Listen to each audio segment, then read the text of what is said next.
I'd like to welcome you all to this evening's lecture. My name is Brian White, and I'm chair of the Stanford Mathematics Department. This lecture is one in a series of public lectures organized by Stanford's Mathematics Research Center and by the Friends of Stanford Mathematics.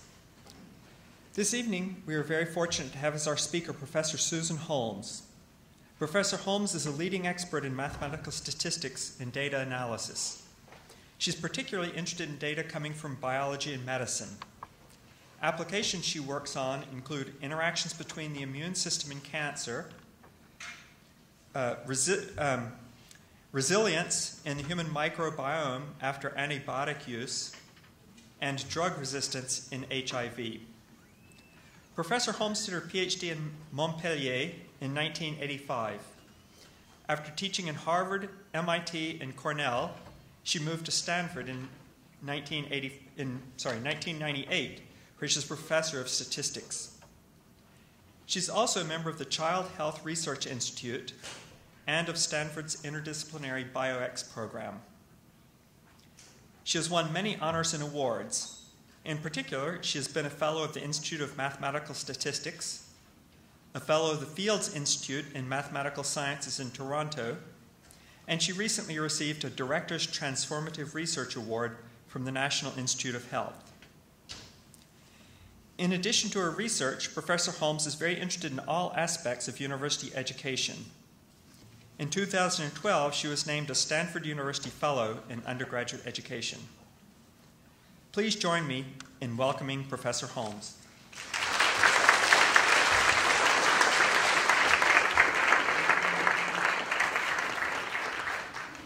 Thank you very much. I'm very happy to be here. I teach a course on breaking codes and finding patterns, and I find it very helpful to think about what people did during the war and even before when I think about my own work. And so in some sense, I'm what I'd call a data listener, and I want to let you participate a little bit in what it is like to look for patterns in data. We'll take a little historical viewpoint, but to start with, I hope that everybody has a handout. And if you don't, there are handouts on the side. It's quite important you have a handout so that you can not follow along. The handout was carefully typeset from another era, so there you get the complete feel. So I'm going to start in this code breaking with what's called a substitution cipher. And maybe some of you who are sitting here for longer than others have already broken this. But this is the cipher, which is the first cipher on your handout.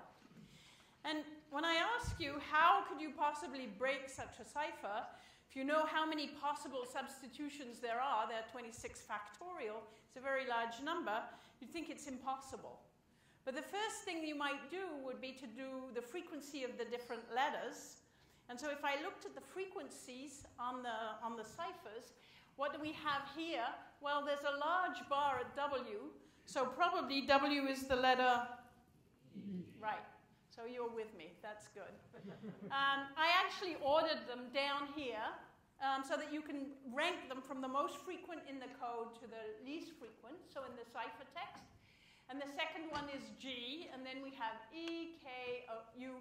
Well, I don't know all the letters rank in frequency off by heart, so what I do in that case is I get a little bit more data, so I'm going to look at a text from Moby Dick, and I didn't take the whole of Moby Dick, I just took about 1,600 characters, and I'm looking at their frequency, and so that gives me an idea of what the frequency in English looks like, and so here we have the letter E, in fact, is much more frequent than any of the others, and the second one's probably the letter T, and if I order them, you'll see how they order down. So you can see that by pairing, in some sense, the frequency in the code with the frequency in English, and here I've done it left and right, we could go down and we could help ourselves and actually break the substitution code. The advantage of doing that is that we have quite a lot of signal in the frequencies of the different letters, and so it's possible to do. And in fact, if you start replacing the letters, the E, the T, and so on, you come to a point where you can read the text. So it says, in a medium saucepan, bring the milk and cream to just below a boil over medium-high heat. Okay? Probably some of you who know me have some prior information on what the recipe is. And if I take the whole recipe, it's a recipe for creme caramel, and a medium saucepan, bring the milk and cream to just below boil over medium-high heat. Meanwhile, mix together the egg yolks, and so on. In code breaking, there's a big advantage over statistics. The proof of the pudding is in the eating. That is, you can see whether you succeeded in breaking the code practically immediately when you see the text. And here is the ciphering, what I call the permutation, the ciphering permutation. And this is what we call, and we will call, a monoalphabetic substitution code. There are lots of them. There are almost more than 10 to the 26 different codes, and that you could do in this way. And this was already used in the 9th and 10th century, and they were broken at that time already. So the diplomats later decided around 1550 already that this wasn't an acceptable code, and they needed a code in which you could change the substitutions. So they invented a method. This is a device actually with a ring, where as you go along the message, you're going to take a different substitution code. And this is a device from De La Porta. And this code was called the divisionnaire code because it was written up by divisionnaire. And in French, they called it the chiffre indéchiffrable because it wasn't broken for almost 3 centuries. So it's a very, very hard code to break. Let me tell you a little bit more about how you would encipher something. So if I take the text in English here in a medium saucepan, and I write underneath a keyword, so here I've put ambidextrously, and the letter A won't have any effect. It adds 0 to I, so here I becomes I.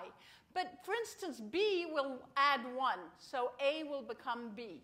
And all of these letters, as you look down, you see that they're being replaced. So N and B is the code here, and so it's replaced by O. So as we go along, we get here, this is our new cipher. And if I try to break it using my method, the frequency analysis, this is what happens. So here I have the frequency on the left, which is the frequency of English that I got from Moby Dick. And on the right, I have a very, very flattened frequency. And so it's obvious that it's going to be quite hard because the differences between the different letters is very, very small. And also, every part, every column has its own enciphering. So it's not even one-to-one along the text. So you'd have to know the keyword length and have a long enough text to be able to do frequency analysis on that text in order to break it.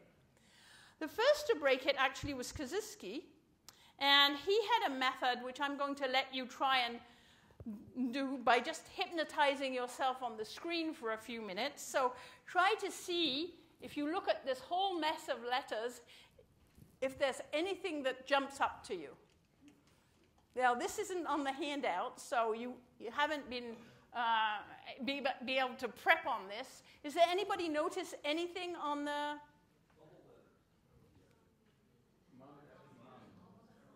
Mum. Okay, so here we have, actually, it's more than mum. We have quite a long stretch of letters which are exactly the same.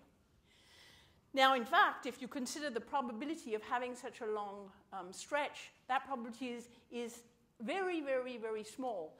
So it's not really, it's not by chance. It's actually the fact that the difference between the first letter here and the first letter there is a multiple of the keyword length. And so this can occur, and I'm going to show you why it can occur. But what happens is these, as they match, they've been a matching word in the original plain text, and then there was matching letters from the keyword. So they were enciphered in exactly the same word. So this same method of finding matches is at the basis of another very important index, which is called the coincidence index, which counts the number of matches in columns or between two random letters. So let's start with the columns. And if I organize my text, again, exactly with the number of columns, which is the length of the keyword, I know it to begin with, because I just want to show this to you. And I put a star in every column where I have two letters who match in the column. So here, M matches with M and M. They all have stars underneath them.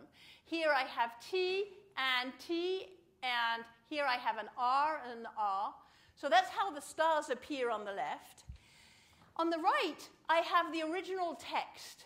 And I also have the matching letters. So R and O. These are the same letters because the first letter of the keyword was an A, so they're the same. But what you notice with the stars is they have exactly the same pattern as in the original text. So the stars in the ciphers occur in the same place. They're what we call invariant. And that's a very useful property. And it was discovered and used very carefully in cryptography from the beginning of the 20th century on. So in order to compute, in some sense, whether two messages or whether we have the columns here have the same alphabet, we need to compute a score. We have something called the coincidence index, and this is what it means. You take two letters at random and you look and see what's the probability that they match. Well, if you have two, this is your number of letters. So I took my text from Moby Dick, and I have 1,500 letters. I have 122 A's, I have 18 B's, 31 C's, and so on. And I can look at the number of ways of having matching letters. So I can either have two A's or two B's, or here two Z's, and so on. And when I count the number here and divide by the number of ways of just picking any two letters out of 1538, this is that number, which is more than 1 million, I get a ratio of about 1 in 15. So I have about 1 chance in 15 of having a match if my language is in English. If you do this in the case of the uniform, you get something quite different. And let's do the flattened uniform distance first, and show you that if I had 100 of all of the different letters and I computed what's the probability of a match with those, I get 1 out of 26. So the coincidence index in a completely flat and divisionaire, if it had a very long keyword, for instance, would qualify, would be 1 in 26. So this idea of computing this index is actually due to a geneticist, William Friedman, who went on to be a very good cryptographer. And he wrote a whole book about the coincidence index. And he did developments and expansions. And he was the first person really to understand that cryptography benefited from using mathematics. Before that, most cryptographers were linguists and people who knew a lot of languages. They came from the diplomatic corps. And William Friedman hired Sol Kullback. He hired many mathematicians in the service, actually, of the US in the 20s. And he's the man who broke purple during the Second World War. So he's a very clever cryptographer, and this index was very, very important in everything we're going to see. So where are we? In 1930, we have the knowledge of cryptography. We know how to break divisionaire using the coincidence index. Oh, sorry. We know how to break the monoalphabetic substitutions. And in some sense, people did understand that the most unbreakable code would be a divisionaire with a very, very long key, or a key that's as long as the message. But if you know how to transmit a key as long as the message in a secret way, you don't need divisionaire in some sense. So there's a difficulty in the transmission of the key. It was at that time that several companies, and in particular in Germany, there was a commercial company called Scramblers, which developed a machine which was trying to be a mechanical one-time pad. And that machine is called the Enigma machine. So this is the machine that the Nazis started to use to communicate. They'd been burnt by the fact that the British had broken their code during the First World War, broken the German code, and they'd actually been quite arrogant and publicized it and had said, well, we broke the code, and, you know. So the Germans took it very seriously to have a good machine, and this is what the machine looked like. So here we have a plug board in the front. There's a keyboard, just like a typewriter, and we have lights here, and 3 wheels, which are scrambling wheels, and they have settings. They have little windows.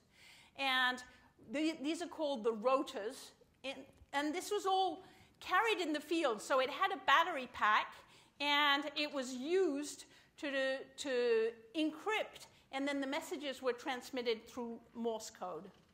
So the basic component is a scrambler, and there are 3 of them side by side, these 3 wheels, and you can think about them as monoalphabetic substitution permutations. And so they're just wiring letters between each other. There are a couple of extra twists to it.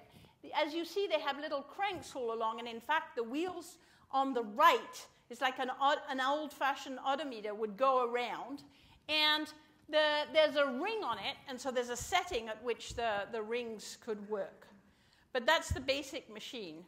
And so just so that you can see what's happening, here, if I press on R on the keyboard, the electric impulse will go around this, and then it will go and light up the letter C. So that's the way that the machine worked. It was an electrical machine, and it went through the 1, 2, 3 scramblers in this direction. Here we have a reflector, and then 1, 2, 3 in the other direction. And here I have the little wheels, which are the settings of the machine. So that's what the machine looked like. And if you like, I can be brave and get out of this and show you a nice little simulation, just for the purpose of, I have several simulators up, and there are several of them that you could actually do this on the web. And so that's my little simulation of how it goes along. And this is a better simulation because it shows you what happens. So as I type a letter, you see what's happening? Different letters are coming out. And if you pay a lot of attention to the letters that are coming out here, what you'll see is the letter A never occurs. So I type A all along here, and I'm getting a lot of different letters. And mostly I don't get the same letter twice in a row, but I won't get the letter A. So it never encodes for itself. So let's go back. That's easier said than done. There we are.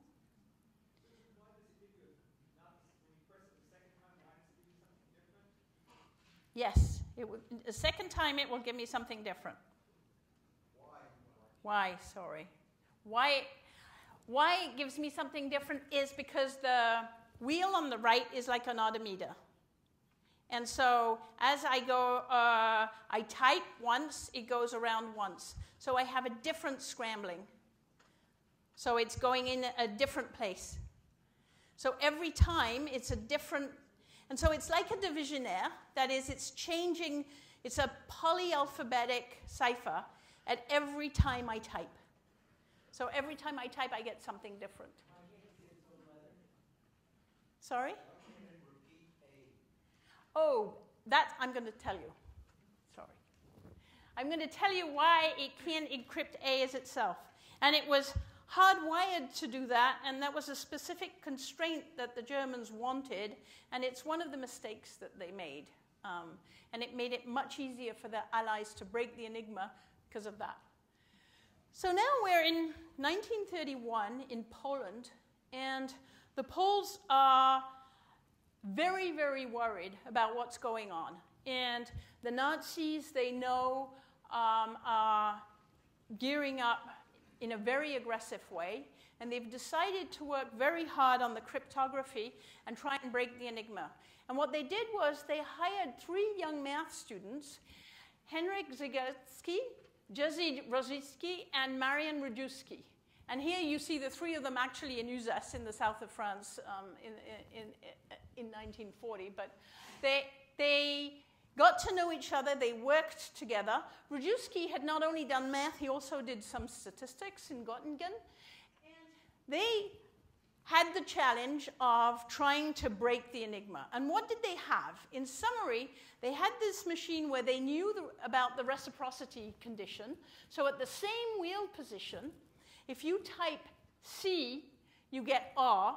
And if you type R, you get C. Now, if I typed R and then typed C, I wouldn't get R back because it would have changed position. I have to put the wheel back once so that I get exactly in the same position.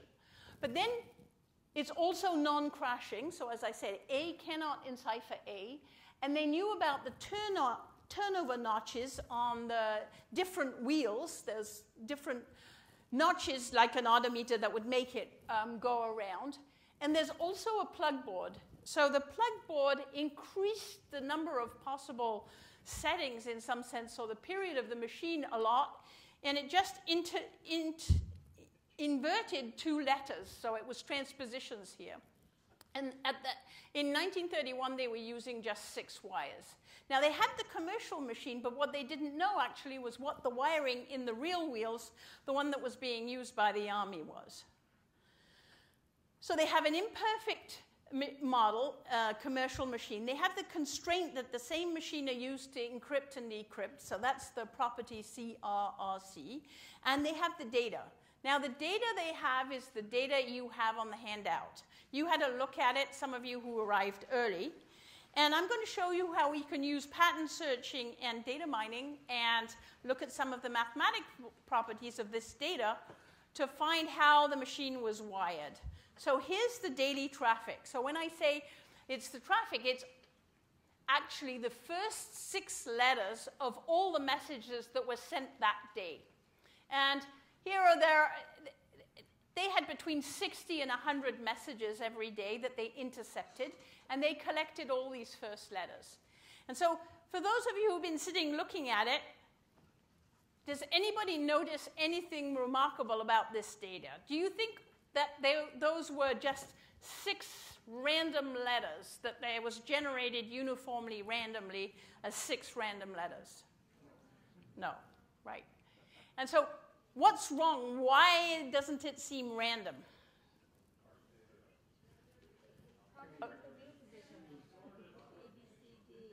There we are. There's a lot of repetition. So here I have 4 times the same. Here I have 3 times the same. Here I almost have 5 times the same. Why do I say almost? Here we have what we call in statistics an outlier. But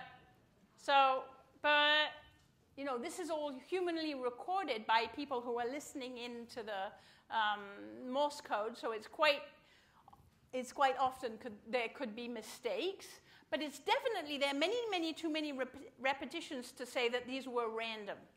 And so the repeats tell us that in some sense these were very systematic.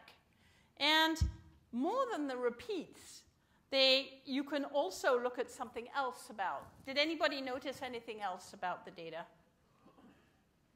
So if instead of looking at the repeats, suppose I look at, here I have, the first letter is S. here the fourth letter is S. Here I have the first letter is R, and the fourth letter is W. And here I have T and E. So it seems as if the letters 1 and 4 are tied. And that gave an extra clue. And then what the Poles did, which was really clever, was they took the messages that, for instance, these messages that had SYX and SCW, they took the two messages and they computed the coincidence index on those messages. And they saw that they matched. They have a coincidence index much closer to 1 out of 15 than 1 out of 26. And so they were able to see that these were what we call in-depth. They were aligned, they had the same. So this told them that these 6 letters actually made the setting of the machine for the messages. And this was then confirmed actually by information from spies that were given to the French and communicated to the Poles. This fact about the first and the fourth letter is actually also true if you look at other letters. So here, the second letter is X, and the second letter is T. And here we have the second letter X and the second letter T. And here D, D, BV, and BV. And here we have JP and JP. So all the letters, 1 and 4, 2 and 5, and 3 and 6 are tied. And that's what inspired them to say that can be explained by having the same indicator, say ABC, repeated, ABC. And so if the same letter is at the first and the fourth position, then the output, the machine is deterministic. It'll give you the same thing. So in order to understand this a little bit more, let's come back to what we started with when we started talking about permutations. So we said we had a reordering of the letters, and that's a permutation. Here I'm doing a little example with just 5 letters. And here I have a transposition, CD, and here a permutation, ABE. And we write it down, ABE, CD. And we can write down the inverse just by changing the direction of the arrows. So here, AEB, and CD, it just gives the same thing. So these are all permutations which are very small, 5 things, but it's the same idea on the 26. Mathematically, permutation is special. So when you take the inverse of a permutation, you get another permutation. When you multiply permutations, you get another permutation. So the mathematicians call it a group. So what happens in the group stays in the group. So the Enigma permutations are what we're going to work with, and we're going to write out a small equation of what the Enigma permutation is. So if I follow my wiring, and so I typed R, I go through N, I go through M, I go through L, I go through R, and then I go L in the other direction, so I call that L minus 1. It's the inverse. M minus 1 and N minus 1. So that's what I just did, and that pi is what I'd call an Enigma permutation. I've left out the Stecker board, and I've left out some of the details, but I think that's a useful model. And this is the setting of the wheels at that time. And then when I'm going to go around, the next time, the setting will be slightly different, and the E will become an F, and I'll get a slightly different setting, but I'll be able to write it actually as a function of this. So in the first setting, I'll call it pi 1. The second setting, for the second letter, I'll call it pi 2, and so on. Here, I've coded up a little bit, part of it. I didn't have room for all of it, but this is the reflector. And what you see is A is wired up to R, and B is wired up to I. So I write this down that A and R are switched, B and I are switched, C and T are switched, and so on. So R is a very special permutation. It's a product of what we call transpositions. It just transposes the letters. It's very much like what the plug board did as well. And it turns out that this R here, it's the only one, it's just in the middle of the forward product and the backward product. And here there's a little theorem which says that if you have a permutation and it's written as the forward, there's a product of permutations and its inverse, then these two, pi and r, will have the same cycle structure. They'll have the same bracket forming. And sometimes these are called boxes. And so these has 13 boxes, each with 2 in it. And here I also have 13 boxes, each with 2 in it. It's because of that that actually the Enigma just, when you typed in a letter, it gives you, say I type in R, I get C. So I would have R and then C here. And if I typed in C, I'd get R. So the reciprocity condition is guaranteed by this. And it also guarantees that there are no fixed points. So there's no point which is mapped to itself. So that's the working structure. And in fact, it decreases enormously the number of possible permutations, because these are special permutations. How can I use that knowledge to find the wiring? Well, I just take one of them. I'm going to work on just one of my indicators. There was this SYXSCW, which was quite frequent. Let's work with that one. And suppose that my indicator is ABC, ABC. Well, in fact, if you look carefully, that will enable you to conclude that S multiplied by pi 1, pi 4 has to become S. And here, the Y, if I multiply it by pi 2, pi 5, I have to get C. And so this piece of information, that just this hexagram, already gives me 3 conditions on these products. And if I go through all the daily traffic, this traffic data, I can actually write down lots of things about those products. I can go all the way down to that. Now, I won't explain to you all the equations that they solved and how they solved them, but just to tell you that, in fact, the only way of getting 2 fixed points for pi 1, pi 4 is to have AS in pi 1 and AS in pi 4. So we already know that from just one of the hexagrams. And you can go through and you can find that these fulfill the equations. And from that, the Poles were able to find what the wiring was for their wheels. And this was an enormous progress, because that made that they could make machines. They could make their own Enigma replicas, and they could use them to do what we call forward analysis. So they took a lot of cribs like weather and things like that, and they typed those words in many, many different settings. And they could do analysis of the block structure or the boxes. One of the things which is curious, they went back to look at what were those ABC indicators that were being used. And it turns out that the way the operators were typing the indicators were actually a lot of letters which were repeated. So FFF or SSS, AAA is the one that we were studying, QQQ, and then all the others are contiguous letters on the keyboard. And so the Nazi operators are no different from you when you're typing in your passwords. None of your passwords are secure. It's for sure that we do a very bad job of choosing our passwords. So that if you have to choose them, these are certainly not randomly chosen.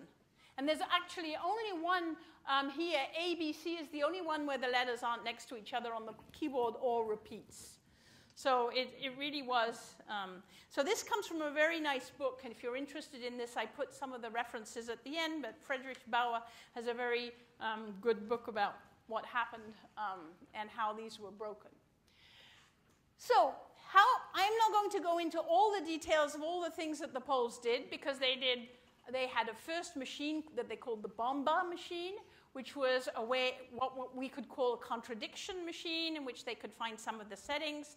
They used a lot of guesses. They used mathematics, but they did a lot of data dredging on patterns. And they did a forward analysis with cyclometers, where they made the cycle structure for different settings so that they could go back and find out what the settings were from cycle structure, which were invariant. Came 1939, and the Germans were just about to go into Poland, and the Poles left with all the cryptographers left with their material, and they went to Paris, and they met Dilly Knox, who couldn't believe it because the British had been trying for 8 years to break into the Enigma, had been completely unsuccessful because they hadn't thought of how to wire from the keyboard to the first wheel. It was very different in the commercial machine, and Marian Rejewski just had the idea to try A, B, C, D, E, F, G instead of the keyboard order, and that worked. It was a very orderly wiring. And all the material went to Bletchley Park. So Bletchley Park was chosen, here it is here, is on the train between Oxford and Cambridge. And so there were mathematicians, linguists, chess players, crossword puzzle. They were all together at this mansion, and they were working on breaking codes. And they broke many of the German codes through the war. The work I'm going to talk to you most about was led by Alan Turing. So Alan Turing had many sides to him. He did a lot about computability of numbers, but as his junior thesis, he wrote a paper on the central limit theorem for non-identically distributed random variables. He didn't know at the time that it had already been done by Lindbergh, but he certainly had a very good feeling for probability and statistics. And here I'm just showing you, this is typed up by Turing, and this is his own words. He wrote a long document called The Application of Probability to Cryptography. And the only thing there are several things which are really sad. This was only released 2 years ago by the British government, or 3 years ago. And it's a real shame, and it's a wonderful text about how do you use probability to combine evidence. We know a little bit about what happened because he worked with other people who've published, but this was kept completely secret. So I'm not going to read you the whole text. I will read you just a sentence which explains very well his understanding for what probability is. And so, for instance, if it is known that 20% of men live to the age of 70, then knowing of Hitler only, Hitler is a man, we can say that the probability of Hitler living to the age of 70 is 0.2. Suppose, however, that we know that Hitler is now of age 52, so we have more evidence, we have more information. The probability will be quite different, say a half, because 50% of men who have achieved the age of 52 live to 70. And the odds of an event happening is the ratio p over 1 minus p, where p is the probability of it happening. So I'm not going to go through the whole text, but this was a very insightful definition. And it led him to be able to score evidence. And I'll just show you on this example how he did it. So if you want to know how much evidence, how much is it worth to know that Hitler is 52, you can compute, the probability that Hitler lives to 70, given that he's 52, is a half. And so it's 1-on-1 odds. And the probability that Hitler lives to 70 is 1 out of 5. And we can write, and he writes, the posterior odds is equal to the prior odds times the factor. And he calls it the factor principle. Today we'd call that the Bayes factor. And you write the odds 1 to 1 equals 2 over 8 times the factor. That gives you a factor of 4. And then he measured it in log base 10, actually 10 times log base 10, and he called that a deciband. And later on, they used half decibands as their as a unit. And the idea there was the parallel with the decibel, that is, how much evidence can you hear? And the idea is they're listening to their data, and they use this measure to listen to the data. So this is the text where he explains quite an interesting problem of looking at the statistics of people who die in their beds and people who die of heart failure. And he uses that to ask, can I compute what are the odds of this person I find dead in their bed having died of heart failure? And it's very touching that he, it's written in his own hand, typed up in his own hand, when you know how he died. I'm going to come back to explaining exactly how he used this weight of evidence on our divisionaire problem, because that's the first problem that he does when he's trying to explain how to use probability in cryptography. So here he has the divisionaire problem. This is written out again so you can actually see it. And you'll see this is what's on your handout. And he supposes that you know that the keyword length is 10, and you want to try and guess what the keyword is for each of these letters. Now, the keyword tells you what the shift is, so you're going to have what we call a Caesar shift on each of the columns, and he does that by scoring the columns, and he needs data. Remember, I did Moby Dick. I tried to get the frequencies of the letters. He's going to do the same. He takes an English text, and he writes down, here are 1,000 letters. Here's my probabilities. Here are my frequencies. So this says that the probability of seeing a C is 21 out of 1,000. And so if you ask, what's the probability that the shift is 1? And that would be that what's the probability that the first, B is the first letter of the key, that would give you the shift in the divisionaire. And the opposite is B is what we call H bar. B is not the first letter of the key. And he uses the same formula saying the posterior odds are equal to the Bayes factor times the prior odds. So he has a weight of evidence, and he uses the frequencies to do each of those. Now, I'm not going to do this in a lot of detail, but I'm just going to tell you how he computed the scores for each of the letters. He uses this frequency. So here we have these odds, so it's 25 to 1. And that's the frequency of the letter C, which it would have been if I use a shift of 1. And 1 minus P, so these are the odds. And the number I get is about 0.53, and he takes 20 log base 10 of this number, and rounds it. So everything is done with integers because they did all this as mental arithmetic. And if I have a shift of 1, the score I would get in half decibands is minus 17. So then I can compare all the different shifts, score of 1, score of 2, so on. And he made a little device for doing this. I'll show you a little bit. And that's the little device that you have a picture of. It's very hard to see in the original, but I made another one. So you're going to move this device up and down, and it takes into account what the original columns were. So in the original column, remember I have D, R, X, but I have 3 T's, T, T, T. And so the 3 T's made it that on the left here, he put a column with 3 times the value of the T, 2 times and once. So you add all of this up, and you get a score of minus 26 for that. If I do a D instead of the C, I get a score of minus 9. If I do an E, I get minus 11. So minus scores are low. It means that it isn't winning. It isn't a probable event.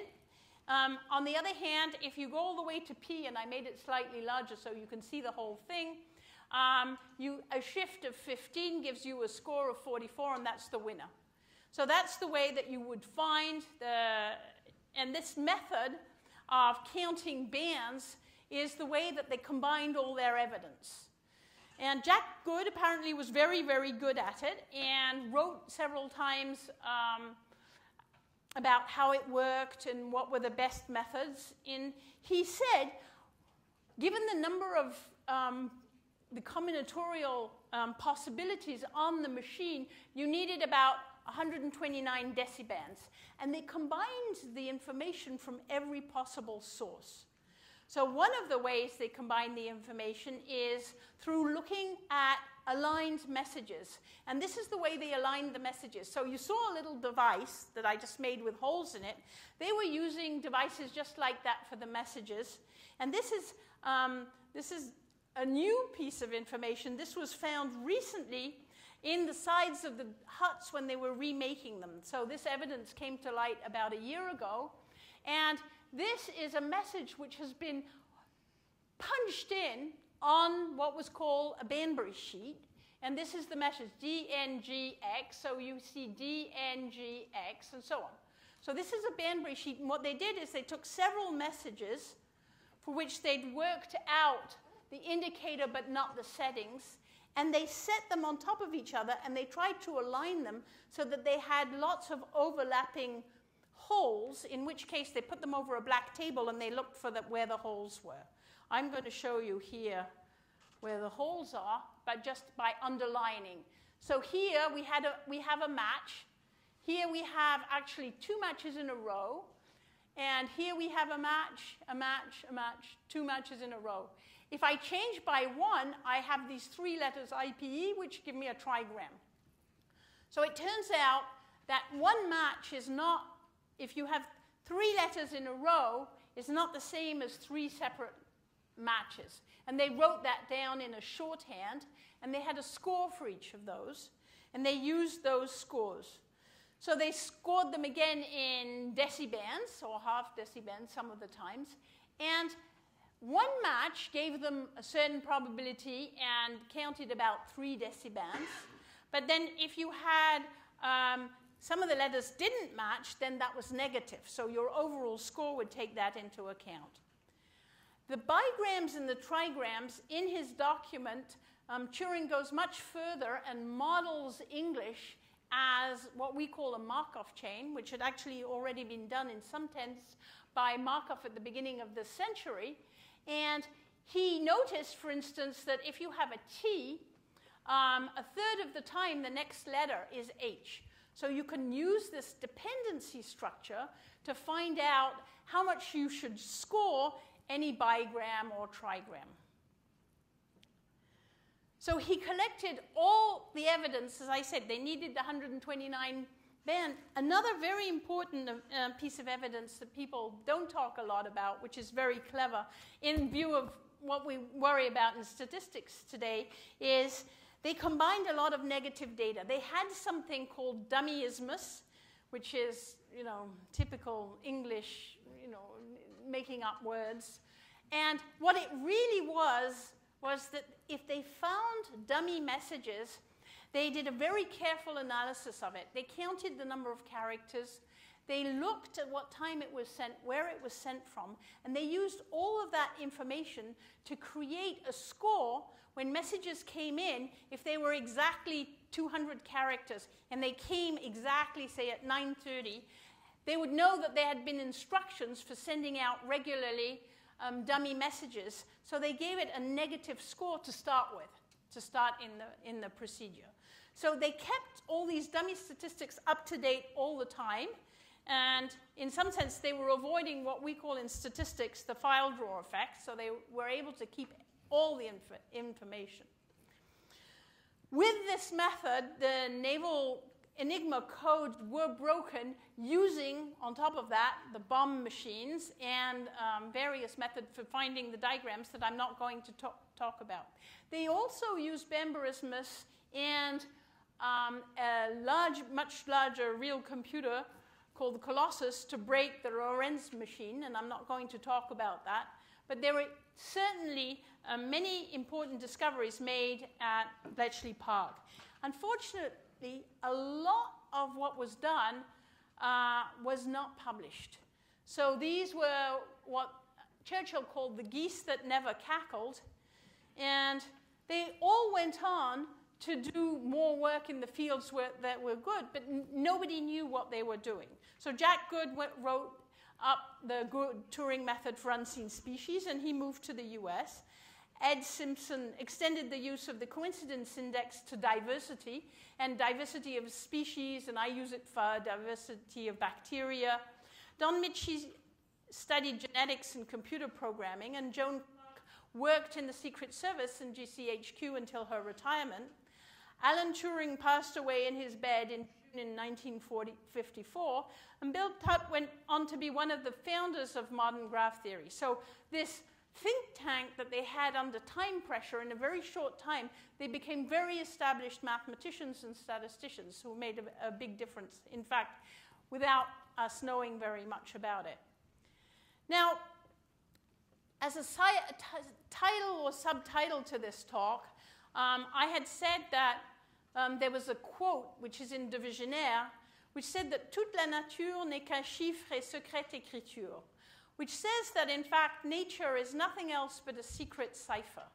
And so the way I go about my work is to look at the data in the same way we just looked at the codes. We're trying to break codes, and it's actually really easy to make the analogy in the case of sequence data and DNA. So I'll tell you a little bit of that story. I don't have very much time, and I want to take questions. But Owen Chargaff in 1947, just after the war, decided he was going to try and tackle what was called the tetranucleotide hypothesis, which was that each of the nucleotides occurred a quarter of the time, and they couldn't sequence at the time. So everything was done with chemical experiments in which they did weighing. And he was able to look at the ratios or the proportions of each of the nucleotides in different organisms and in different tissues. So it's like our frequency that what we did on the alphabets. And what we see is here, this is tuberculosis, the bacteria. You have higher levels of G and C and lower levels of T and A. Here we have in sheep liver lower levels of G and C and higher levels of T and A. But there's certainly the case that if you just look at this data, you notice something.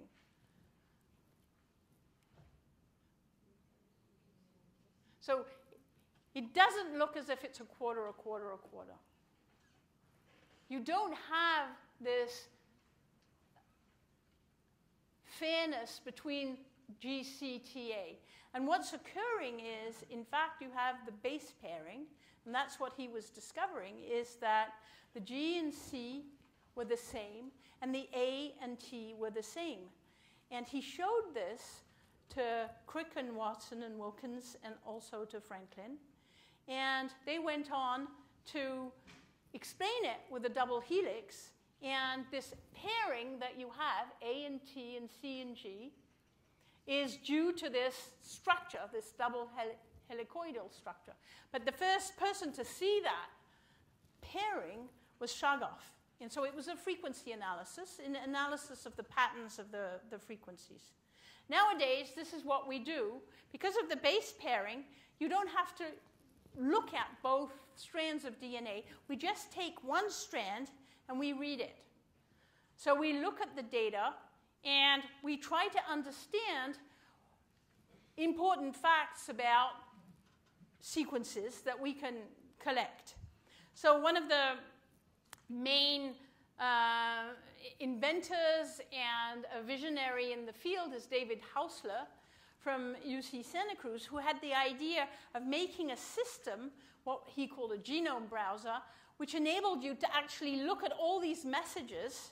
And here it is. Here's a genome browser. So this is DNA, and it's not showing the exact letters, but you see here that we're at 219 million, and here 240,000, and so on. And there are little annotations all the way along. There are special regions in the DNA which have special properties. So here, these CPG islands have occurred, and they occur in areas of methylation, and you can see them just by the frequency of the CG diagram. So it's exactly the same kind of method as we saw when we're code breaking, but at a much, much larger scale. So the evidence for the CPG islands have enabled us to find, what are the promoter regions. It has implications in all of the control of how it works. Here's a nice picture of different Yersinia bacteria. And there's an original one, and then you see the pieces here, which have been transposed and move over. So these genome rearrangements actually can be put under the form of the permutations, just the same type of permutations we were working on, lying a little bit because we do also inversions, so they're signed permutations, but the study of the permutations allows us to see what the dynamics of the inheritance and the genome rearrangements are. I work in an area on the microbiome, as Brian said, and we're interested in certain areas of the bacterial genomes which allow us to identify perfectly certain taxa. So here we have two species of bacteria who are particularly important, streptococcus and staphylococcus. And when sequencing occurs, one of the things that can occur is pieces of one can go and stick with pieces of another, and they make what are called chimeras. So the methods that we have to use in order to break apart the chimeras and discover them actually are quite inspired by what was used to try and find when there was a break in the wheel order, say, in the Enigma machine. And the toolbox that we use, it's very much based on using a Markov chain for how the letters follow each other or how the letters can change. And this is this Markov chain between the states A, C, G, and T, which is the same model that Turing used for language. And we also use base factors to try and find important motifs. There's a very good method using the Gibbs sampler that Jun Liu developed for finding motifs, which use these same factors. And the idea of looking for patterns by hand in the data is certainly something that we use all the time. An effective example, something that I'm publishing recently, it's just about to come out, is work I've done with my group in which we try to find errors, correct the errors, find the chimeras, and then cluster according to particular strains of bacteria, and giving us a much higher resolution than lumping together the bacteria, which is often done nowadays. And so we have a much better idea by modeling the error structure with these Markov models. And our main difficulties. Now, compared to cryptography, we have this problem that we can't say, I see the text, I read the text, I know what the recipe is. When we look at the biology, we say, what should we do now? Well, we have to do an experiment. And so the proof of the pudding is rarely available. And I'd also say that in what we do, the devil's in the details. So I want to thank you. And thanks to the patience of my code breakers. So this is my lab. Postdoctoral fellows and students who work with me. And the patience of my collaborators, because we don't always provide by Thursday. I.J. Good is said to have said, I don't want it perfect, I want it Thursday, and we have a hard time providing by Thursday. So thanks very much.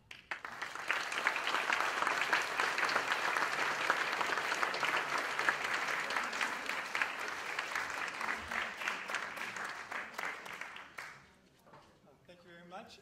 We have time for a few questions, but there should be some microphones, and yeah, please use the microphone. So if you have a question, please come to a microphone, because this is being recorded, and the recording can't pick up your voice unless you're at the microphone.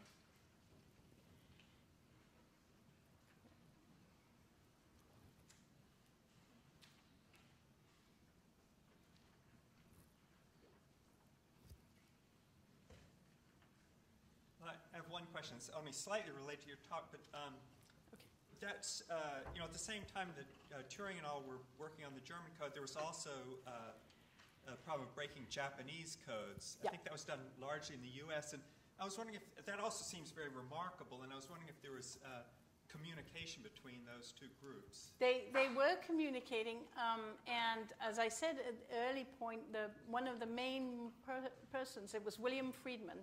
So there's this wonderful book called The Man Who Broke Purple, and he broke the Japanese codes, and he was doing it in the U.S. And so they definitely, I'm very fascinated because of Turing's discovery of the measurement of evidence. I wanted to find out in detail whether Turing had met Shannon and where. And so Turing came to the US 3 times during the war. And he'd come before the war. He'd come to Princeton, so he'd come to New Jersey, and he came, and he met with Shannon several times. It's said in the book, very good book on Turing by Hodges, that they had several meals together, and they only talked about voice transmission and voice recognition. That is, they didn't talk. I'm very interested because, in fact, Shannon went on. He did log-based 2. For information theory, and it seems that Turing had done the log-based 10. It was doing the bands, but the ideas are very, very close. So they did communicate, and in the U.S. they were making bomb machines also to try and help because they had more resources. The British were strapped for steel and all kinds of machinery, so they did communicate. They were working together. Yeah.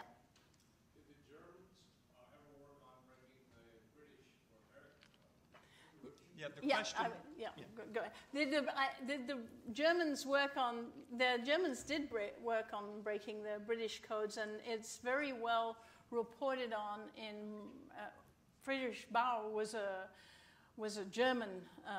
He didn't work during the war, but he knew very, very well what was going on, and they did work on them, but they didn't have the same success as the Allies had with the Enigma. And I think the Allies were much more paranoid in some sense.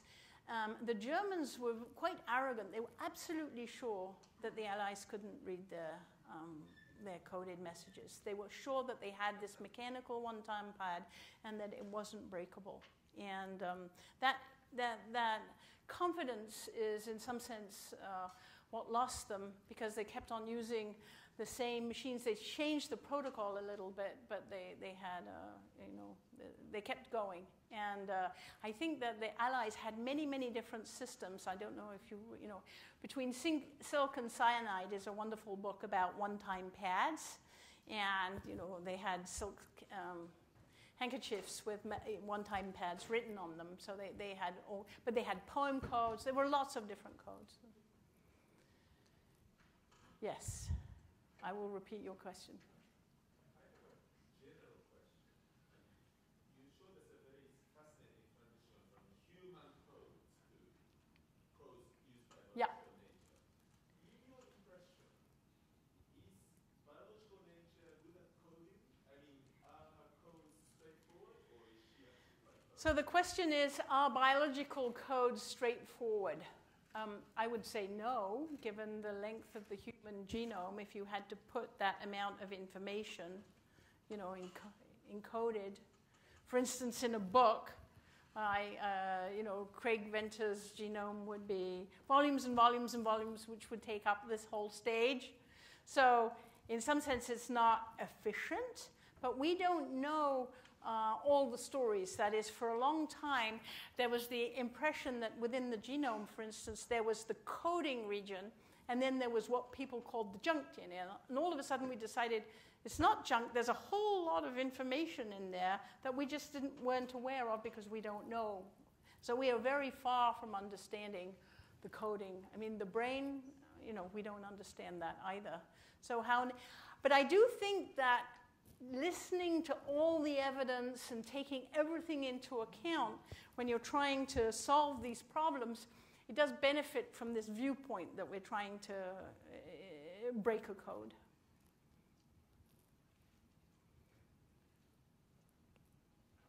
Yes. Could you talk a bit about the modern cryptography? So modern cryptography is done mostly with random, with using numbers, you know, prime numbers and RSA and things like that. And one of the things is that the cryptography, so for instance, Bitcoin is very much dependent on having a very strong cryptography, but most of us believe that nothing is secure. That is, you know, it is pretty much things that we think are secure in the banks and in our transmission, they're actually not as secure as there's always a weak link. And the weak links can be very naive, or the weak links, if you have somebody who's really trying to break something and has a lot of information, they can certainly listen in on a lot more things than you think. And so I think that you should always consider that anything that you do and any email that you send is open. So there's no cryptography which works for that. You have a question? Yep.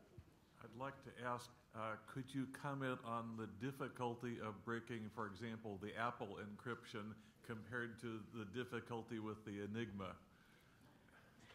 Well, the NSA knows how to do it, right? But the FBI doesn't. So you have a lower bound and an upper bound in some sense. So there was a private group who knew how to do it, so we know a little bit. It's very surprising to me because one of the secrets of breaking codes is to have a large amount of cribs. And for a normal person using a phone, a lot of the information that you send up to the cloud, for instance, isn't necessarily encrypted. For instance, images and things like that. So you would possibly have a lot of crib data. If you had a big computer, you'd probably break it. But you know, that's a service which we don't know about. These are the secrets of what goes on in the darker part of the country. But as I say, I would just suppose that anything that you put on your phone or anything that you transmit by email is fair game, and that there's. I don't think it's safe, but.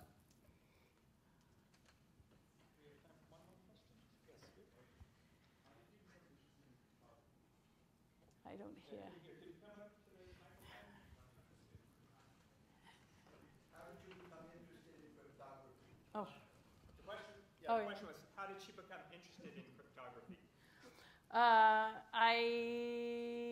I like to do puzzles. I like to be challenged. I guess I like trying to solve messes. I started mathematics only when I was 16. When I was young, I wanted to be a crochet teacher, and I'm very into knitting and things which involve a lot of patience. So I like to work, I like things which involve patience. So having a lot of patience is something that you need when you're doing cryptography. And when I started reading about I.J. Good and Turing during the war, I thought they were so brilliant and they were so ahead of their time. And it was such a devastating story that nobody for 50 or even 70 years got to see their texts, or a very small number of people who were working with the clearance could see what they'd done.